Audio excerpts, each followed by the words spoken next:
லிங்கம் என்ற சொல் வடமொழி என்பர் சிலர். அவ்வாறு கூறி லிம் ஒடுக்கம் கம் தோற்றம் என்று பொருள் விரிப்பர். இது பிற்காலத்தில் வடமொழியாளர் கூறிய விளக்கம். லிங்கம் என்பதற்கு வடமொழியில் குறி என்பதுதான் உண்மை பொருள். வடவேதங்களில் லிங்கம் என்பது ஆண்குறி என்ற பொருளில்தான் குறிப்பிடப்படுகிறது. இந்த அடிப்படையில் சிவலிங்கத்தை சிசினதேவன் என்று அயலார் வட மொழியினரின் ரிக்வேதம் கூறுகிறது. உண்மையில் சிவலிங்க வணக்கம் தமிழர்களுடையது, தமிழர்களால் ஏற்படுத்தப்பட்டது. காணாத அருவினுக்கும் உருவினுக்கும் காரணமாய் நீணாகம் பூண்டார்க்கு நிகழ்குறியாம் சிவலிங்கம் என்பது பெரிய புராணத்தில் சேக்கிழார் பெருமான் சிவலிங்கத்திற்கு கொடுக்கும் விளக்கம். இங்கேயும் குறி என்றே கூறப்படுகிறது.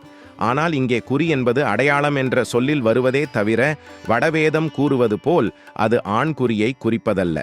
அதனால்தான் சேக்கிழார் அதனை வடமொழி பொருளிலிருந்து வேறுபடுத்தி காட்ட நிகழ்குறி என்று கூறினார். சிவலிங்கத்தின் உள்ளுரை. சிவலிங்கத்தின் ஆவுடையார் அருள் வட்டத்தை குறித்தது. அந்த அருளாலான அண்ட வடிவங்களை குறித்தது. அதன் மேல் எழும் லிங்கம் அருள் அண்டத்தின் மேல் ஊடுருவி எழுகின்ற பெருஞ்சோதியை குறித்தது. இதைத்தான் ஆதியும் அந்தமும் இல்லா அருட்பெருஞ்சோதி என்று பாடினார் அருளாளர் மாணிக்கவாசகர். இந்த அண்டங்கள் எல்லாம் சக்தியின் வடிவாதலால் அதனை universe is in the form of energy ஆவுடையார் என்ற வட்ட வடிவில் அமைத்தார்கள். சக்தி உயிர்களை நோக்கியது, ஆதலால் ஆவுடையாரின் முனையை கீழ்நோக்கி அமைத்தார்கள்.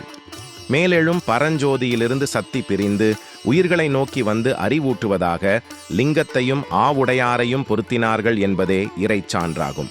ஆக்கம் மலேசிய தமிழ்ச் சமயப் பேரவை.